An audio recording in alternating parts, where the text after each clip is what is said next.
আসসালামু আলাইকুম, শুভ সকাল। দেখতে আইলাম।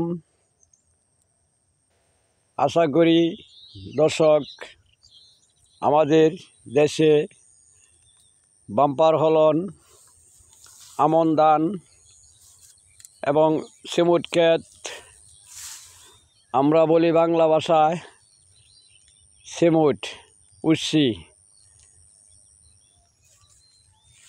জাতীয় হল সবজি, খাওয়ার জন্য পুষ্টিকর সেই সিমুট করছি।